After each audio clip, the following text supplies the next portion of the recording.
Jack and Jill here. Hi. Welcome to the JackJill Show, entertaining real estate investment advice. I'm Jack Butella. And I'm Jill DeWitt, broadcasting from sunny Southern California. Today, Jill and I talk about houses versus land.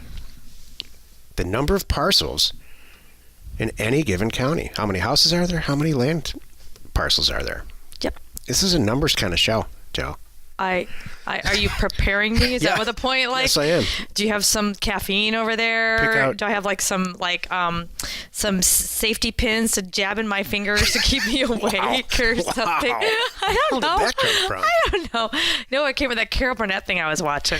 What's that? Did I talk it? I don't know if I talked about that on the show or not. Because I was watching I found a Carol Burnett 50-year anniversary show, and I was. Everyone, I'm not that old. My parents watched it. So anyway, my point is, so I was, and I just think she's cool. I still watch old stuff anyway. I think it's really cool. But so she was talking about one of the skits that she would do with Tim Conway, where he was this, he was a businessman and she was his secretary, the ditzy, had the answering where she plugged in the stuff and wore the headset to answer the calls and all that good stuff. Mrs. Wiggins. That was her name, Mrs. Wiggins. And so she talked about how the way that they did their stuff, kind of like our show, where stuff was not really rehearsed, and even either way, Tim Conway, whatever he would rehearse was not what he would come out with. He would. It is like our show. Totally right. So he would in all the rehearsal stuff, and then he would at the live time he would totally change it up, and how he acted, how he played things out, things he said. It was hilarious. Well, there was every time on the show, it looked like she was biting her nails. She would and we all thought it was part of the character of Mrs. Wiggins, that she would be like, like filing her nails and then biting off a piece like of a hangnail or something. When what in reality what she was doing was biting down on her finger to keep from laughing. So she was inflicting pain on herself to keep from breaking out into laughter because he was so darn funny. Versus the pain that this show causes you to do. So yes, so like that, if like Carol Burnett had to do to keep from laughing, I will have to it was just kind of a joke that if I started to fall asleep, I could poke myself. So I won't fall asleep, Jack. You know that. I was with our number 3 kid. We just went and got our California boat cards, licensed boaters, and it brought me right back to 6th grade. Oh, right with him. I mean, we were both just making each other laugh. We had to leave the room. Oh yeah. We were biting on something just so we wouldn't laugh in front of these older, super nice. I'm really glad I wasn't there, because I would have been like the A student in the front looking back at you glaringly like, quit disrupting the class. So glad I wasn't there. Before we get into our topic, let's take a question posted by one of our members on the JackJill.com online community. It's free. That's a nice little insight into the kind of student that you are or were. Oh, geez. And apparently still are. What was it? Class clown. Start to finish. Disruptive. You were too. I know you were. I know. But I don't do that anymore. Maybe. What? When's the last time you sat in a class? Oh, God. How do you know? That was the first class I sat in 30 years.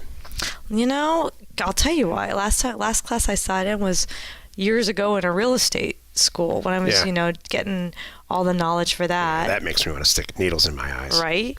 But I did. But no, now I'm the geek. I'm sitting up straight. I'm taking notes. I'm asking questions. I'm sitting in the front.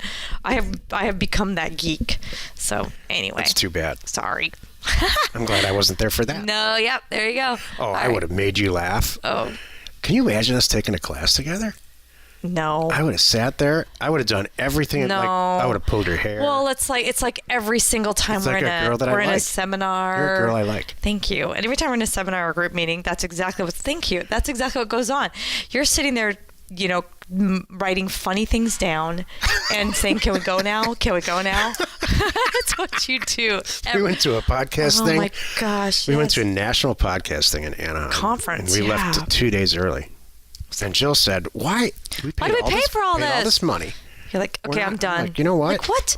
We've earned. I honestly think, Jill, that we have earned the right to use this education, or whatever else is in life at this age and for where we are. Which is true. Use it for how we see it to be used. It's true. 5 days might be perfect, though. Other people, 3 days is good for us. Or one, if it's with you. Or not at all. Or maybe we change our mind right at the last minute. Yeah, we're not and going. we decide not to go. I know. That happens a lot. Welcome to my world, everyone. Oh, my gosh. Okay, let me move on here. Brian E. asks, this is a good question and a longer question. So, still a little confused about options agreements. Air quotes. I'm coming to see that part of what is confusing is that different people do it differently, I think. Ding, ding. There's lots of ways to do an option agreement. Go ahead, Jill.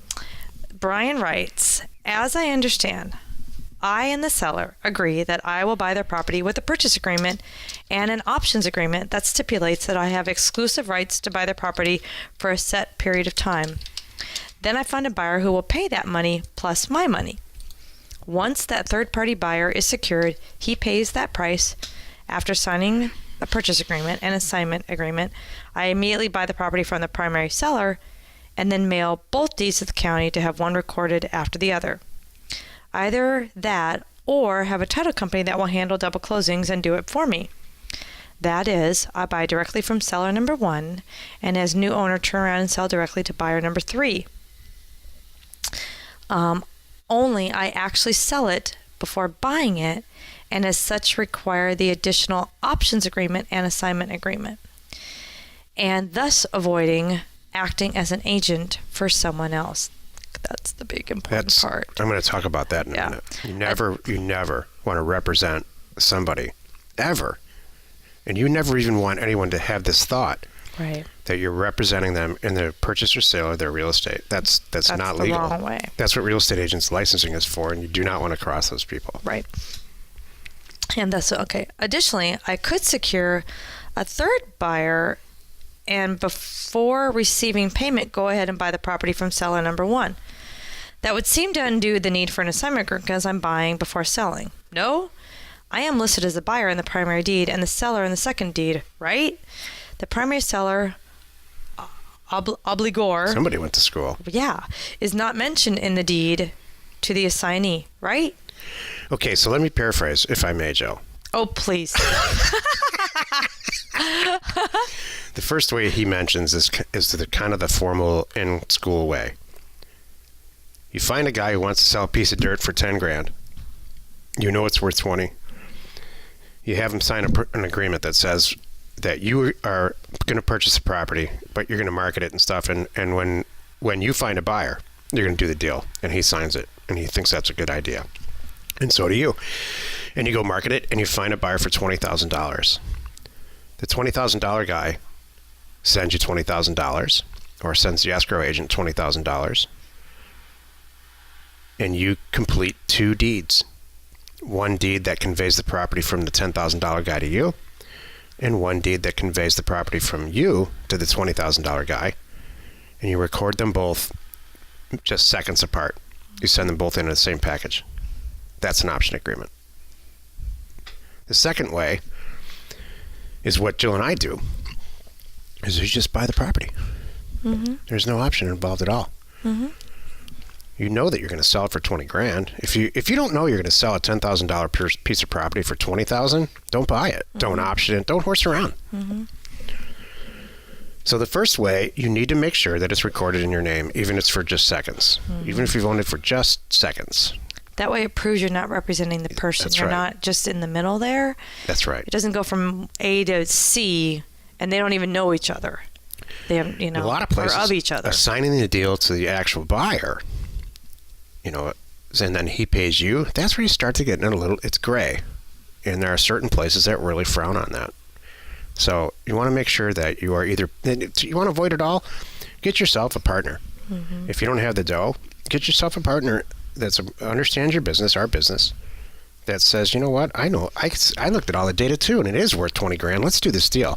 How about I'll give you all the money, buy the property for 10 grand, and when we sell it, I make 5 and you make 5, and we'll call it done. Let's do 50 of those.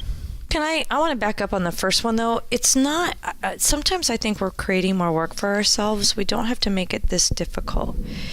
And I've done this many times. This conversation is not hard. look, Mr. Smith, I'm happy. I would buy your piece of property right now for $5,000. Done deal.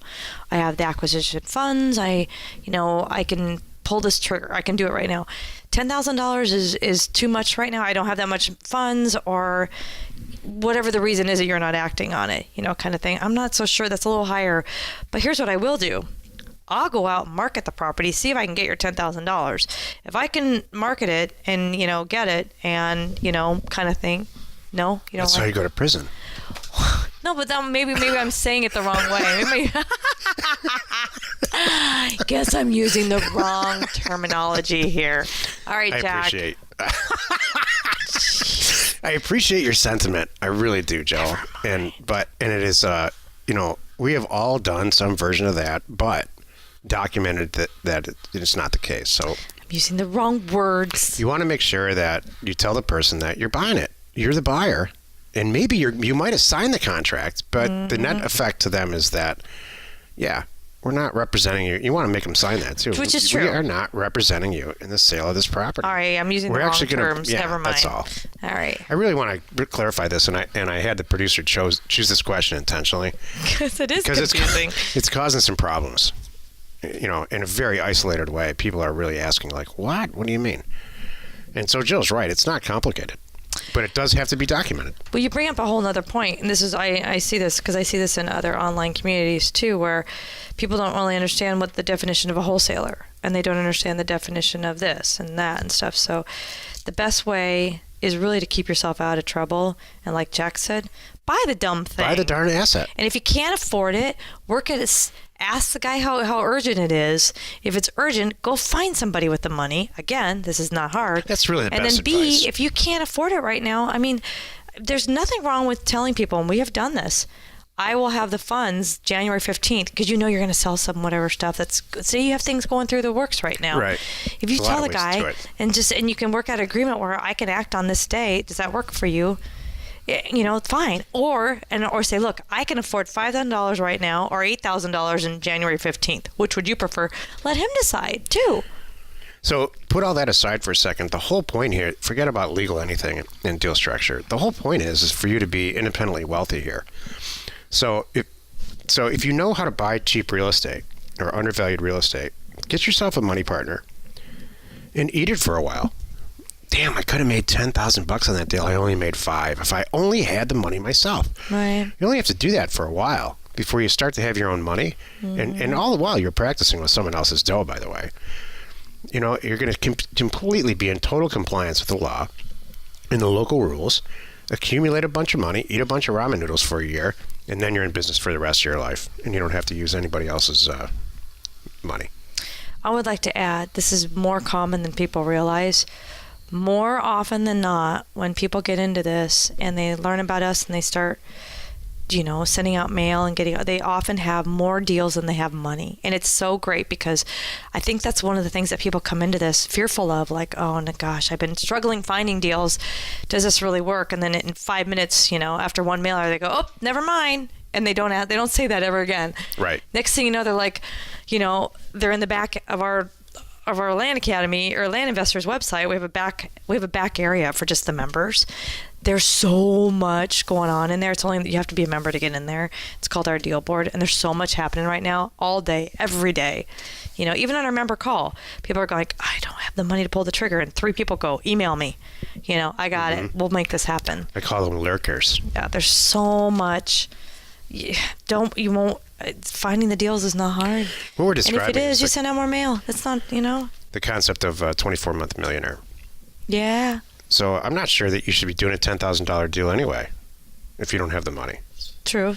Do a $3,000 deal or a $2,000 deal. So do a $3,000 deal because you have the money. Sell it for $6,000. Give the $3,000. Put the $3,000 back wherever you got it. Maybe it was your personal savings account. Maybe it was from your mother-in-law. Now you've got $3,000 of profit margin that you made off your mother-in-law's $3,000. Do it a couple more times. 3,000 turns to 6. 6 turns to 12. 12 turns to 24, and on and on and on. Right? And now, am I oversimplifying? Yeah, but some version of that, if you set your mind to it and get it into a calendar, is going to happen. Yeah. You will end up with a lot more than $1 million at the end of 24 months. if you just roll with it all the way through. So this business of options is just what it is. It's an option for you to buy property, but is it the best option? Sometimes, but not for us. Usually it's not.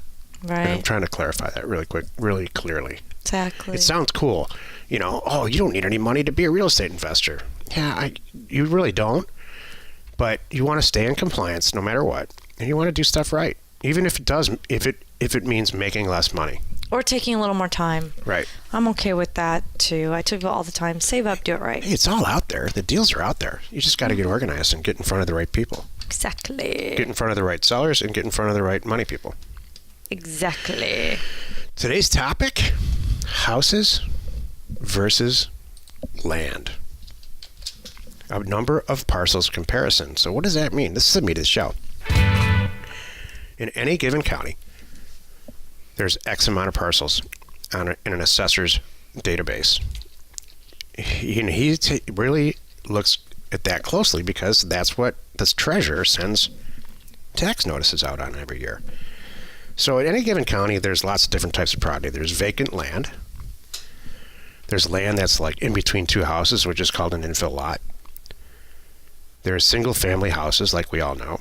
There's one piece of property and one house on it. There's attached houses, like condos, and that can be set up in all different ways, where there's one assessor's parcel number for 10 properties on one piece of land, one parcel, or they could be separated, depending on where you are in the country.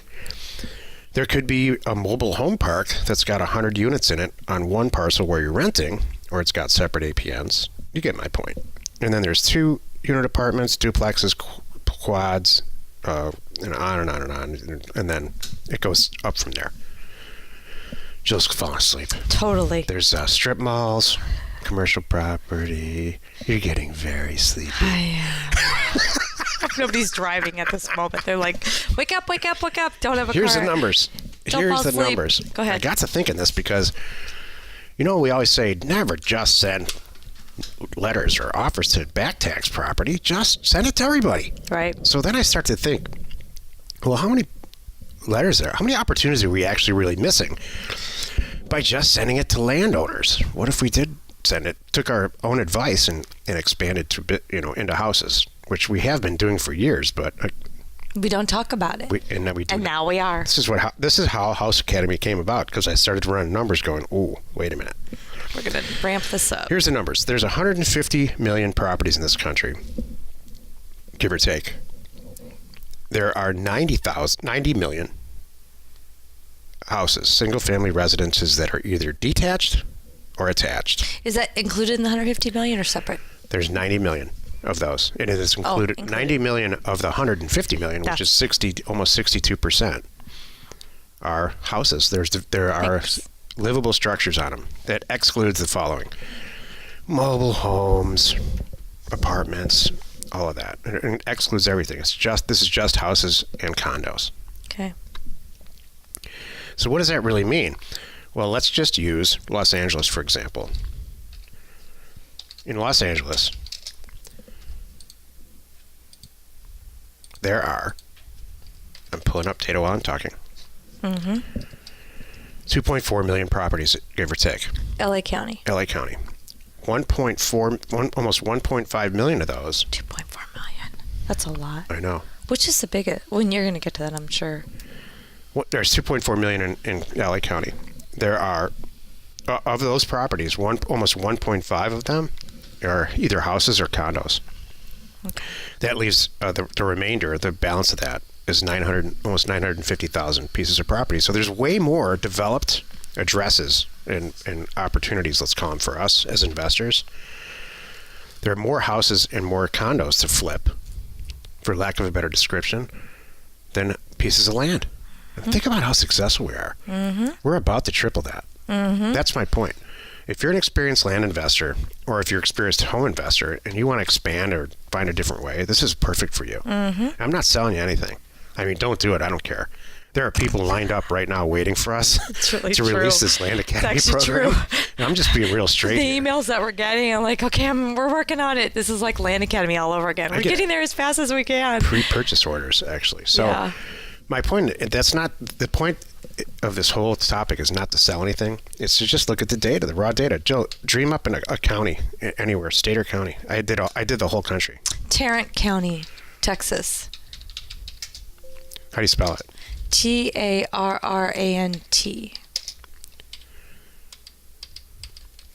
There are 644,000 properties there, all types of properties. Awesome. 400,000 of them are houses, single-family residential or condos. That leaves 248,000 properties left that are actual land. So, what's the percentage there? So what's the number? 2 to 1, 3 to 1? I didn't calculate it. Okay. I didn't calculate it. Okay, no, all good. Can I ask you another county when you're ready? Sure, go ahead. Dade County. Dade, Florida. Where Miami is. I'm hitting some of the biggies that I know. Miami-Dade. Yep. 570,000 properties total. 350,000 of those are houses, which leaves about 220,000 pieces of land. Yeah. So we're missing out by looking down our nose at houses. We're missing way more than 50%. We're missing 60% of the opportunity. That's the point of this. phenomenal. The source of our data is the Census Bureau, plus there's some college or university. Isn't this amazing? So here's one of my takeaways. I need to properly disclose this. Go ahead. Okay, well, here's one of my takeaways right off the bat. Remember when we sat down and decided to do Land Academy, one of the things we talked about, are we shooting ourselves in the foot? Are we giving away our knowledge and our expertise and creating competition? Is there enough property? And we both sat down and we had just the land numbers that we're looking at right here and said, oh my gosh, no. And we never looked back and we've never had any issues, right? And we're about to add on houses and it's going to be even easier.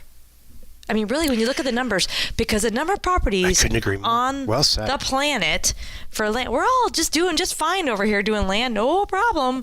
We have people all over the world. We're all putting food on the table, not a problem.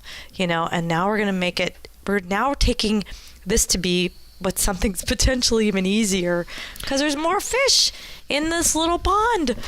Everybody properties. Every retailer you talk to, or anybody who, I come from a healthcare background way back, whenever anybody has 4 or 5 products that they sell, they all sit around, the owners, at the end of the day, and they say, wow, that product X, it rocks. That product A, whatever. Right. But X, if we just had X, if we just could sell X and get rid of A, but we need A because it attracts people to X. Okay, let's keep A, but X rocks.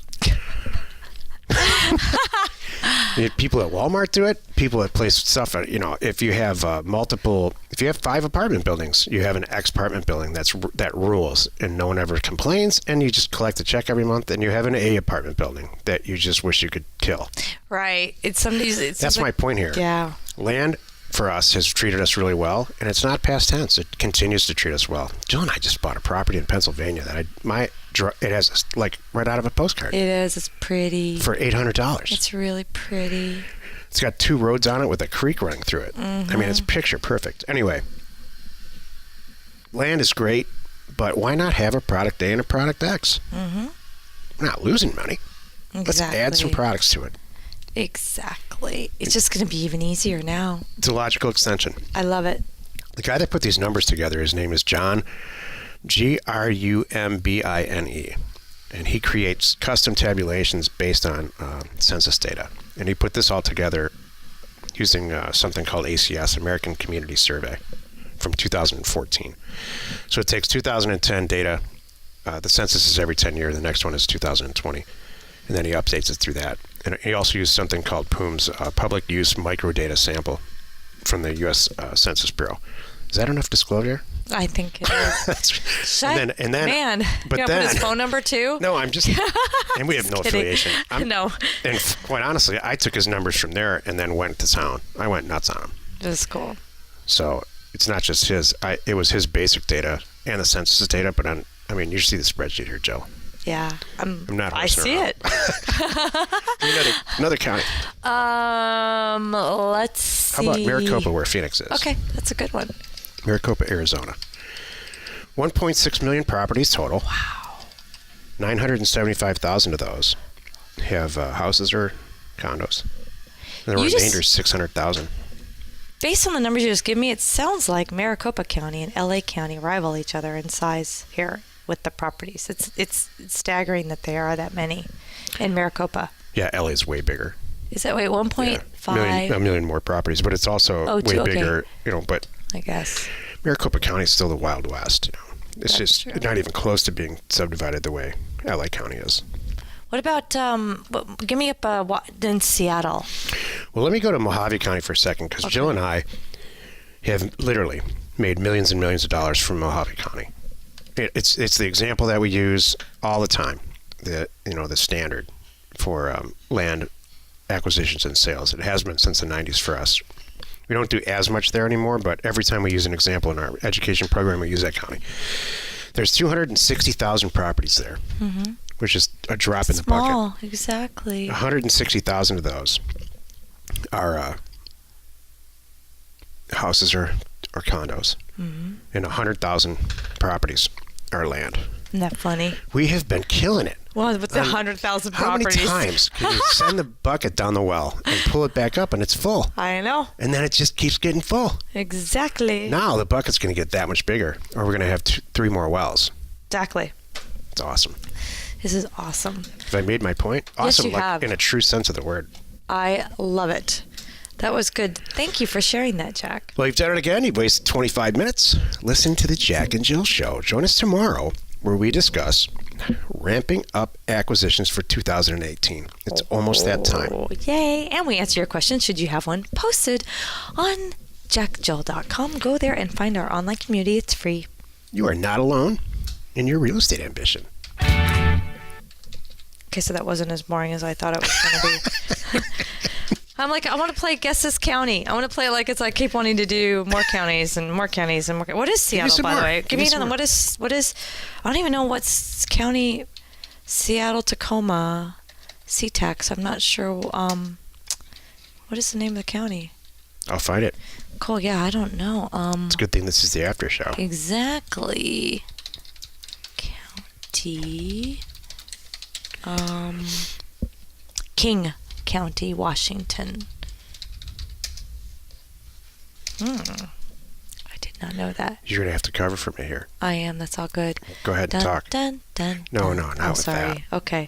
King County. I'm trying to think of another one I want to ask you. I wonder where it covers. Population was 2.1 million in King County. Seattle, 610,000 properties. Okay. This is King County. Okay. And 375-ish are Wow. houses. So, based on your numbers there, as you're eyeballing, does it seem like 2 to 1, or is it all over the place? Well, it's hard to say. So I've applied a bunch of, I've liberally applied assumptions. Okay. But my point, and thank you, that's I should have disclosed that in the regular show. The number of properties, the number of parcels is pretty accurate. I've applied a national statistic based on how many houses and stuff like that to each market to give you an idea. Okay. So yeah, 2 to 1 is a great number. Okay. The more urban it is, like LA, the numbers are going to be higher. There are Right. going to be more houses. So it's more than it might be 3 to 1, which is awesome. Or Right. 4 to 1, or That's something right. ridiculous. Which works in our benefit, because we usually target more rural counties for land and more urban counties for houses. So it's the best of both worlds statistically. And Just you you know can't what, lose here. Jack? I know. Listen to this too. I mean, how lucky is it for the people in our world, because they're going to know how to do both. It's insane. I totally There's agree. no stopping us. I agree. Thank you. And then the program after that, probably in 2019 will be all about commercial, which is where I cut my teeth. This is going to be so fun. So commercial is a whole different thing, but geez, you can make some dough. I love it. My dad retired on one transaction. Yep. He bought an office warehouse office building.